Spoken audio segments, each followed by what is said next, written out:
নমস্কার, যুক্তি তর্ক সঙ্গে অর্কয় আপনাদের স্বাগত। আপনাদের সঙ্গে আমি অর্কপ্রভ সরকার। বাংলাদেশের সেনাপ্রধান ওয়াকারুজ্জামান রীতিমতো খেলছেন। প্রথম আলোতে সাক্ষাৎকার দিলেন গণ অভ্যুত্থানের ১৫০তম দিনে। তারপরেই বিএনপির সভানেত্রী খালেদা জিয়ার বাসভবনে গিয়ে সস্ত্রীক দেখা করলেন। খালেদা জিয়া সম্ভবত দ্বিতীয় সপ্তাহে চলে যাবেন লন্ডনে চিকিৎসার জন্য, কাতার এয়ারওয়েজের এয়ার অ্যাম্বুলেন্সে। খালেদা জিয়া কোনো সাংবিধানিক পদে নেই, তা সত্ত্বেও তার বাসভবনে গিয়ে সস্ত্রীক সেনাপ্রধান কেন তার সঙ্গে দেখা করলেন?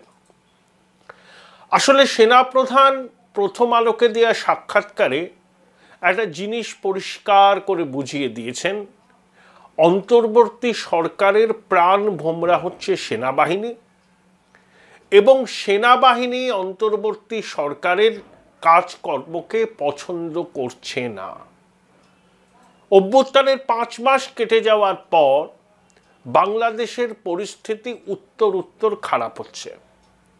সবথেকে বেশি প্রভাব পড়েছে সাধারণ মানুষের দৈনন্দিন জীবনযাত্রার উপর, তাদের টিকে থাকার লড়াইয়ের উপর। জিনিসপত্রের অগ্নিমূল্য, তলানিতে এসে ঠেকেছে দেশের আইন শৃঙ্খলা পরিস্থিতি, মব জাস্টিস বন্ধ হচ্ছে না এবং ছাত্ররা নানা রকম দাবি দাওয়া পেশ করে বাংলাদেশের সমাজে একটা অস্থিরতা তৈরি করতে চাইছে।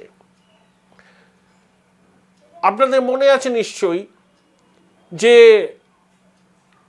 ইউনূস থেকে শুরু করে অন্তর্বর্তী সরকারের অনেক উপদেষ্টা, বিশেষ করে আসিফ নজরুল বলুন, মাহফুজ বলুন, নাহিদ ইসলাম বলুন, ওই যে ছাত্র সমন্বয়ক সার্জিস হাসনাত, এরা কথায় কথায় ভারত বিরোধিতা, ভারতীয় আধিপত্যবাদ, শেখ হাসিনাকে কার্যত ভারতের দাসী বলে উল্লেখ পর্যন্ত করেছিলেন। কিন্তু সেনাপ্রধান সচেতনভাবে ভারত বিরোধিতার এই স্বরে নিজের গলা মেলাতে চাননি, কারণ তিনি বুঝতে পারছেন বাংলাদেশ এক অভূতপূর্ব সংকটের মুখে দাঁড়িয়ে। একদিকে বাংলাদেশের পূর্ব দিকে চট্টগ্রাম, বান্দারবনি, খাগড়াছড়ি, কক্সবাজার, নাফ নদী, উল্টো দিকে মংডো আরাকান আর্মির দখলে চলে গেছে। আরাকান আর্মি সেন্ট মার্টিন দ্বীপের শক্ত দাবি করেছে, বলতে পারেন মালিকানা দাবি করেছেন। সেনাপ্রধান কি বলেছেন? যে ভারতের সঙ্গে আমরা স্বাভাবিক সম্পর্ক রাখতে চাই, যাই চুক্তি হোক না কেন সেটা যেন ফেয়ার হয়। আমি 100% এগ্রি করি সেনাপ্রধানের এই বক্তব্যের সঙ্গে। অবশ্যই আমরা ফেয়ার ডিল চাই, অতীতেও আমরা ফেয়ার ডিল করেছি, ভবিষ্যতেও করব। সেনাপ্রধান সচেতনভাবে ইকুয়ালিটির প্রেক্ষিতে ভারতের সঙ্গে সম্পর্ক চাননি, কারণ কোনো অবস্থাতেই বাংলাদেশ ভারতের সমকক্ষ নয়, কোনো অবস্থাতেই। তার ভারতের যা সেনাবাহিনী স্ট্রেংথ, ভারতের যা জনসংখ্যা, ভারতের যা আর্থিক শক্তি, ভারতের যা ডেমোগ্রাফিক ডিভিডেন্ড, এর ধারে কাছে বাংলাদেশ আসে না। কিন্তু বাংলাদেশ একটা স্বাধীন সার্বভৌম রাষ্ট্র, যে চুক্তি হোক না কেন সেই চুক্তি অবশ্যই ন্যায্য হওয়া উচিত এবং এটা আমরা মনে করি। বাংলাদেশও তাদের নিজেদের স্বার্থ দেখবে এবং আমরাও আমাদের নিজেদের স্বার্থ দেখব। তাহলে এই যে ভারত বিরোধিতার জিগিরটা তোলা হচ্ছে, এটা একটা কাল্পনিক শত্রু, জানেন তো। পাকিস্তানও দীর্ঘদিন ধরে ভারত বিরোধিতার জিগির তুলেছে এবং 1000 বছর ধরে ভারতের সঙ্গে যুদ্ধ করার হুমকি দিয়েছে। আর ওদিকে পাকিস্তানের 3 কোটি বাচ্চা স্কুলে যেতে পারে না, জন্মলগ্ন থেকে সম্ভবত 25 বার IMF-এর কাছে বেল আউট প্যাকেজ চেয়েছে। পাকিস্তান নিজে তার বিভিন্ন সীমানায় জঙ্গিদের সঙ্গে সংঘর্ষ করছে। তেহরিকি তালিবান পাকিস্তান আফগান তালিবানদের মদতে পাকিস্তানের সেনা রেঞ্জারদের উপর হামলা চালাচ্ছে। পাকিস্তান আবার পাকতিকা প্রদেশে আফগানিস্তানের বোমাবর্ষণ করেছে। তা দু দেশের সম্পর্ক তিক্ত হয়ে গেছে। আসলে আফগানিস্তান পাকিস্তান আফগানিস্তানের যে বর্ডার ডুরান্ড লাইন ব্রিটিশরা ঠিক করেছিল সেটাকে মানে না। তাহলে পাকিস্তান আফগান তালিবানদের সঙ্গে বিবাদে জড়িয়েছে, অন্যদিকে বালুচিস্তান স্বাধীনতার দাবি করছে, বালুচ লিবারেশন আর্মির একটা অংশ ইরানে আশ্রয় নিয়েছে, তাদের মজিদ ব্রিগেড চীনা নাগরিকদের উপর হামলা করছে, পাকিস্তান চীনের বেল্ট অ্যান্ড রোড ইনিশিয়েটিভের অন্তর্গত। তাহলে পাকিস্তান নিজেই নানাবিধ সমস্যায় জর্জরিত। পাক অকুপায়েড কাশ্মীরের মানুষ চাইছে ভারতের সঙ্গে যুক্ত হতে, তাদের ন্যায্য দাবি জোর করে পাকিস্তান ভারতের এই অংশটাকে দখল করে রেখেছে। এর মধ্যে পণ্ডিত নেহরুর ভুল বিদেশ নীতি অবশ্যই এর জন্য তাই। তাই সেনাপ্রধান ওয়াকারুজ্জামান বাস্তবে রুক্ষ মাটিতে দাঁড়িয়ে ভারতের সঙ্গে একটা সম্পর্ক তৈরি করতে চেয়েছেন। দেখুন, এই যে ভারতীয় আধিপত্যবাদ, এই ভারত বোধহয় যুদ্ধ করলো, এই বোধহয় ভারত হামলা করলো, এই ন্যারেটিভগুলো তৈরি হলে বাংলাদেশের মাটিতে একদল রাজনীতিবিদ, একদল সেনাকর্তা, একদল আমলা উপকার হয়, ঠিক যেটা পাকিস্তানেও হয়েছে। এই যে যুদ্ধজিগির তুললে সমরাস্ত্র কেনার ব্যয় বরাদ্দ বাড়ে, সেই ব্যয় বরাদ্দ যত বাড়ে তত কমিশন কাটমানি খাওয়ার সুযোগ বাড়ে। এবং এই যুদ্ধজিগির তুলে দেখবেন পাকিস্তান গরিব দেশ, কিন্তু সেখানকার আমলা, রাজনীতিবিদ, সেনাকর্তারা প্রভূত সম্পত্তির মালিক। কিভাবে হয়েছে? মেনলি এই সমস্ত কন্ট্রাক্ট তারা দিয়েছেন বিভিন্ন প্রতিষ্ঠানকে, সেই দেওয়ার বিনিময়ে তারা কাটমানি পেয়েছেন। বাংলাদেশও এর ব্যতিক্রম নয়। এই যে বাংলাদেশে জিগির উঠেছে পাকিস্তান থেকে তারা যুদ্ধ বিমান কিনবে 50টা, ওই যে দালালরা যারা ডিফেন্স কন্ট্রাক্ট ইনিশিয়েট করেন, দালাল আছে না, সেই দালালরা এখন পাকিস্তান হাই কমিশন ঢাকায় অত্যন্ত তৎপর। তাই যখনই এই যুদ্ধ বিমান বলুন, সাবমেরিন বলুন, যুদ্ধ জাহাজ কেনার কথা আসে, তখন এই দালালরা খুব অ্যাক্টিভ হয়ে ওঠে, কারণ 2 পয়সা কামানোর সুযোগ থাকে। সেই জন্য দেশের মাটিতে যত ভারত বিরোধিতা জিগির তোলা যাবে, ভারতীয় আধিপত্যবাদের বিরুদ্ধে সরব হওয়া যাবে, এটা কিন্তু একটা ফেক ন্যারেটিভ। ভারত সম্প্রসারণবাদী রাষ্ট্র নয়, ভারত কাউকে কখনো আক্রমণ করেনি, আক্রান্ত হওয়ার পর ভারত আক্রমণ করেছে। এটা আমাদের ঐতিহ্য, পরম্পরা। তাই কোনোদিন বাংলাদেশে ভারত আক্রমণ করবে না। হ্যাঁ, যদি দেখি আমরা বাংলাদেশের মাটিতে জঙ্গি জিহাদি কার্যকলাপ বেড়েছে, তখনও তো স্ট্র্যাটেজিক্যাল স্ট্রাইক হতে পারে, সেটা কিন্তু ফুল ফ্লেজেড ওয়ারফেয়ার নয়। এবং বাংলাদেশের মানুষ যাতে বিপদে পড়ে সেটা ভারত সরকার চায় না। যতই ভারত বিরোধিতা জিগির তোলা হোক না কেন, ওখানে ভারত কিন্তু এখনো চাল পাঠাচ্ছে, পেঁয়াজ পাঠাচ্ছে, অন্যান্য সামগ্রিক পাঠাচ্ছে, সবই পাঠাচ্ছে, কিচ্ছু বন্ধ হয়নি। তো শুধু ভিসাটা রেস্ট্রিক্ট করা হয়েছে। সেনাপ্রধান কি বলেছে? যে ভারত থেকে বাংলাদেশেও প্রচুর মানুষ আসেন, কাজ করেন, বিশেষত ওদের যে বস্ত্র শিল্প, যেটা ওরা এক্সপোর্ট করে, প্রচুর বিদেশি মুদ্রা আয় করে, সেখানে বহু কোম্পানির শীর্ষ পদে ভারতীয়রা, স্কিলড হ্যান্ড ভারতীয়রা, ডিজাইনার, ইঞ্জিনিয়ার, ম্যানেজারিয়াল পোস্টে ভারতীয়রা আছেন। তো আবার বাংলাদেশ থেকে বহু মানুষ ভারতবর্ষে চিকিৎসা করাতে আসেন, এরা বাস্তব, অস্বীকার করে কোনো লাভ নেই। তা সেনাপ্রধান এই বাস্তবতাকে স্বীকার করে নিয়ে ভারতের সঙ্গে সম্পর্ক তৈরি করতে চেয়েছেন। একবারও তিনি আর্ম ফোর্সে আছেন, স্বল্পাধিনায়ক, ভারতীয় আধিপত্যবাদের কথা বলেননি, ভারত যুদ্ধ জিগির তুলেছে এটা কিছু বলেননি। তিনি বলছেন যেন ডিলটা ফেয়ার হয়, তাতে দুদেশেরই স্বার্থ সুরক্ষিত থাকবে। এবং সেনাপ্রধান স্পষ্ট করে বলে দিয়েছেন যে তাদের আর আস্থা নেই ইউনূসের এই অন্তর্বর্তী সরকারের উপর। কারণ তিনি নিজে বলেছেন যে অভ্যুত্থানের 5 মাস কেটে যাওয়ার পরেও বাংলাদেশের যে অবস্থা ছিল তার থেকে অবস্থা ডিটোরিয়েট করেছে, এটা সেনাপ্রধান বলছেন।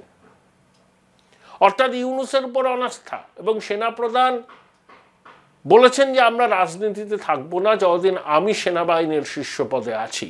কিন্তু তিনি এটাও বুঝিয়ে দিয়েছেন যে সেনাবাহিনী এই মুহূর্তে বাংলাদেশের আসল ক্ষমতার অধিকারী।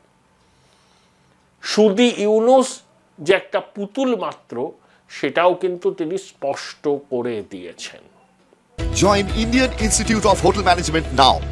Right choice, right decision. তাহলে বাংলাদেশের বিভিন্ন গণমাধ্যমে, সমাজ মাধ্যমে খবর বেরোচ্ছে যে অনেক উপদেষ্টারা দায়িত্ব থেকে অব্যাহতি চাইছেন।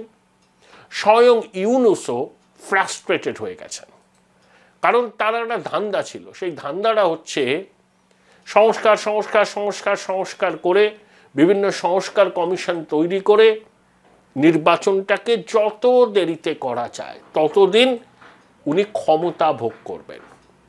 কিন্তু সেনাপ্রধান যেভাবে বলে দিয়েছেন যে সংস্কার নিশ্চয়ই প্রয়োজন, কিন্তু রাজনৈতিক বন্দোবস্ত রাজনৈতিক দলই সংস্কার করবে, অর্থাৎ নির্বাচনের মাধ্যমে একটা রাজনৈতিক দল সরকারে আসবে, তারা সিদ্ধান্ত নেবে কোন কোন সংস্কারের প্রয়োজনীয়তা আছে। তাই সংস্কারের কথা বলে অনির্দিষ্টকালের জন্য নির্বাচন পিছিয়ে দেওয়া যায় না।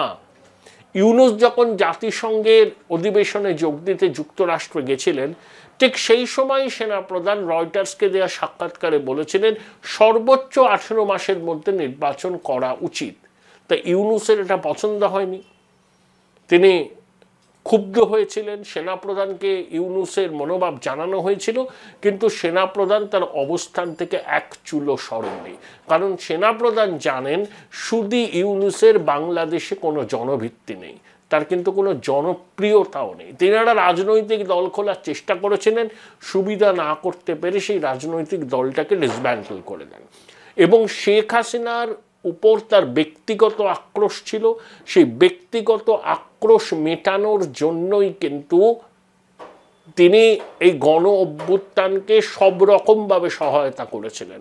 হঠাৎ করে জুলাই আগস্টের গণ অভ্যুত্থান তো হয়নি, এরকম কিছু একটা হবে দীর্ঘদিন ধরে তার পরিকল্পনা হয়েছিল, সম্ভবত 2019 সাল থেকে।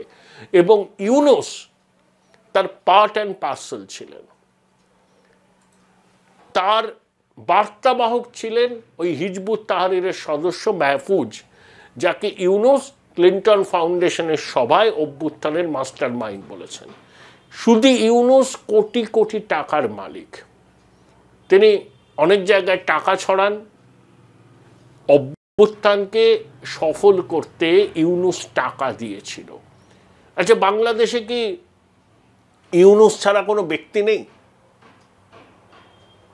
নামী ব্যক্তি যারা একটা গ্রহণযোগ্যতা আছে, অন্তত যিনি বাংলাদেশকে চেনেন। ইউনূস বাংলাদেশকেই তো চেনেন না, থাকেন কখন দেশে বা থাকতেন কখন? তাহলে ইউনূসকেই ছাত্ররা হঠাৎ মনে করলো তাকেই অন্তর্বর্তী সরকারের প্রধান করতে হবে, এবং ইউনূস রাজি হলেন।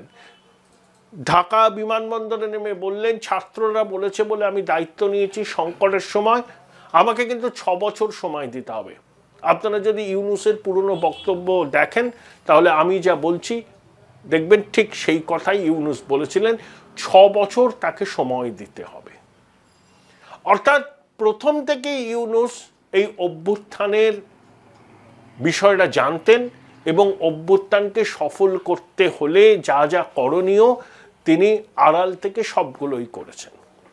কিন্তু যখন তিনি ক্ষমতাটা পেলেন তখন তিনি কিন্তু বাংলাদেশের সাধারণ মানুষের প্রত্যাশার কণামাত্র পূরণ করতে পারলেন না। শেখ হাসিনার কাজকর্ম, তার সরকারের পরিচালনার ধরন, তার অটোক্রেটিক বিহেভিয়ার, নির্বাচনের নামে প্রহসন, এইসব নিয়ে বাংলাদেশের মানুষের ক্ষোভ ছিল। সেই ক্ষোভটাকে কাজে লাগানো হয়েছে, মানুষ রাস্তায় নেমেছে। সাধারণ মানুষের পাশাপাশি জঙ্গি জেহাদিরা, আমেরিকার ডিপ স্টেট এবং অবশ্যই আইএসআই এবং এই সমস্ত চক্রান্তের মধ্যমণি ছিলেন এই শুধু ইউনূস। তো বাংলাদেশের মানুষ ভেবেছিলেন যে একজন নোবেল লরিয়েট এসেছেন দেশের হাল ধরতে, সোনার বাংলা হবে। কয়েকদিন যেতে যেতেই তাদের আশাভঙ্গ হয়েছে। তারা এখন প্রকাশ্যে বলছেন যে আগের জমানাটাই ভালো ছিল। সেনাপ্রধান বাংলাদেশের মানুষের এই মনোভাবটাকে হৃদয়ঙ্গম করেই ইউনূসকে বার্তা দিয়েছেন, আপনি এবার মানে মানে কেটে পড়ুন, খুব তাড়াতাড়ি নির্বাচন দিন, সরকার তৈরি হোক, আপনি সসম্মানে বিদায় নিন। আর যদি সসম্মানে বিদায় নিতে না চান তাহলে যে কোনো রকমের পরিণতির জন্য তৈরি থাকুন। স্পষ্ট বার্তা ইউনূসকে। ইউনূস নিজেই তো নিঃসঙ্গ, একাকী, তার কথা কি কেউ শোনে? ছাত্রদের অযৌক্তিক দাবি দেওয়া তাকে মানতে হয়। শঙ্কর প্রজাতির সরকার প্রথমে যে ছাত্ররা বলল না মুজিববাদী সংবিধানকে কবর দেব, তখন ইউনূসের প্রেস সচিব বললেন এটা প্রাইভেট ইনিশিয়েটিভ। কয়েক ঘন্টার মধ্যেই সরকার 180 ডিগ্রি ঘুরে গিয়ে বলল যে এই প্রোক্লামেশন তারাই তৈরি করবে। আরে একবার বললেন প্রাইভেট ইনিশিয়েটিভ, আবার বললেন আপনারাই তৈরি করবেন। এই দুটোর মধ্যে অনেক পার্থক্য আছে, অর্থাৎ কোনো সমন্বয় নেই। এবং যাদেরকে ইউনূস উপদেষ্টা হিসাবে বেছেছেন, দু একজন বাদে তাদের কর্মদক্ষতা নিয়ে বাংলাদেশের মানুষের অভিজ্ঞতা খুব সুখের নয়। তারা ইউনূসের সহকারী ছিলেন, গ্রামীণ ব্যাংকে ছিলেন, ইত্যাদি ইত্যাদি। তাদেরকে ইউনূস বেছে বেছে নিয়েছেন। 18 কোটি মানুষের দেশে সরকার পরিচালনা করা গ্রামীণ ব্যাংক পরিচালনা করার মতো নয়, কোনো এনজিও পরিচালনা করার মতো নয়। এটা ইউনূস বুঝতে পারছেন না। আর তার উপর 20শে জানুয়ারি ট্রাম্পের প্রশাসন ক্ষমতায় আসছেন। ট্রাম্প আর ইউনূসের সম্পর্ক কি আমরা সবাই জানি, নতুন করে বলবো না। তার উপরে এই মুহূর্তে সেনা প্রদানের কার্যত অনাস্থা জ্ঞাপন ইউনূসের উপর। তাহলে ইউনূসের সামনে কি পড়ে রয়েছে, সুযোগ কি আছে, কি পদক্ষেপ নিতে পারেন? এক, সেনা প্রদানের দাবি নতমস্তকে মেনে নিয়ে খুব তাড়াতাড়ি নির্বাচন করা। 2, দাবি মানতে অস্বীকার করা। দাবি মানতে যদি অস্বীকার করেন, বলে রাখছি ইউনূস আর বেশি দিন ঢাকায় এই রাজ্যপাট সামলাতে পারবেন না। নির্বাচন তাকে দিতেই হবে, যত তাড়াতাড়ি সম্ভব দিতে হবে। বিএনপি এই দাবিটা দীর্ঘদিন ধরে করছে। জামাতের অবস্থান একটু গন্ডগোলের। দেখুন, জামাত বলেছে একমাত্র সেনাবাহিনী এবং জামাতই প্রকৃত দেশপ্রেমিক শক্তি বাংলাদেশে। এই কথাটা শুনে হাসবো না কাঁদবো? 71-এর মুক্তিযুদ্ধে জামাতের অবস্থান কি ছিল আপনারা জানেন? এই আপনার আলসাম, সালবাদার, রাজাকারেরা কারা? এরা সব জামাতপন্থী। তাদের নাতিপুতিরাই কিন্তু এই ছাত্রগুলো, যারা মুক্তিযুদ্ধের চেতনাকে অস্বীকার করে জুলাই আগস্টের গণ অভ্যুত্থানের বিষয়টাকে ইতিহাসে আগে রাখতে চাইছেন। সেই জন্য পাঠ্যপুস্তক বদল হচ্ছে, সংবিধান বদলের দাবি জানানো হচ্ছে, জাতির পিতা মুজিব থাকবেন না বলা হচ্ছে, এরকম বহুবিধ কর্মকাণ্ড হচ্ছে এবং পরিকল্পিতভাবে ধর্মীয় সংখ্যালঘুদের নিধন করা হচ্ছে, কি এথনিক ক্লিনজিং বলা হয়। জামাত যতই মুখে বলুন সমস্ত ধর্মের মানুষ বাংলাদেশের নাগরিক, আসলে জামাত ধর্মীয় সংখ্যালঘু, বিশেষ করে সনাতনীদের বাংলাদেশের যত নষ্টের মূল বলে মনে করেন। এই যে চিন্ময় প্রভুর জামিনটা হলো না, ফরহাদ মাজাহার পর্যন্ত বলেছিলেন যে চিন্ময় প্রভুকে তিনি চেনেন, তার সাথে কথা হয়েছে, চিন্ময় প্রভু দেশবিরোধী কাজে যুক্ত থাকতে পারেন বলে তিনি মনে করেন না। প্রকাশ্যে বলেছিলেন ফরহাদ মাজাহার ইউনূসের সামনে। কিন্তু সরকারি উকিল বলছে যে দেশদ্রোহিতার অভিযোগ আছে, তাই জামিন দেওয়া যাবে না। আদালত বলছে যে পুলিশি তদন্তে রিপোর্ট পাওয়া যায়নি, সেটা না পেলে, জামিন পেলে তদন্তে অসুবিধা হতে পারে। অর্থাৎ চিন্ময় প্রভুকে পরিকল্পিতভাবে জেলে আটকে রাখো। তিনি একবারে প্রেশার সুগারের রোগী, শীর্ণ হয়ে গেছেন। অর্থাৎ চিন্ময় প্রভুকে কেন্দ্র করে বাংলাদেশের সনাতনীরা যে জোট বাঁধছিল, সেটা যেন তারা বাঁধতে না পারে, তারা যেন তাদের দাবি দাওয়া নিয়ে সরব হতে না পারে, এটাই কিন্তু জামাত, হেফাজতে ইসলাম, ছাত্র শিবির, বিএনপির একটা অংশ এবং উপদেষ্টাদের একটা অংশের এজেন্ডা। তাই চিন্ময় প্রভুকে জেলে রাখো। সরকার যদি চাইতো চিন্ময় প্রভু মুক্তি পাক, সরকারি আইনজীবী জামিনের আর্জির বিরোধিতা করতেন না। তিনি বলতে পারতেন না জামিন পেলে আপত্তি নেই, কিছু কিছু কন্ডিশন ইম্পোজ করতে হবে, দ্যাটস আ ডিফারেন্ট থিং। কিন্তু তিনি জামিনের বিরোধিতা করেছেন। অর্থাৎ ফারাজ মাজহারের মতো লোক যখন ইউনূসের সামনে খোলাখুলি চিন্ময় প্রভুকে তিনি চেনেন, চিন্ময় প্রভু দেশবিরোধী কাজ করতে পারেন না বলে প্রকাশ্যে সরব হচ্ছেন, তারপরেও সরকারের আইনজীবী চট্টগ্রামের দায়রা আদালতে গিয়ে চিন্ময় প্রভু জামিনের বিরোধিতা করছেন। অর্থাৎ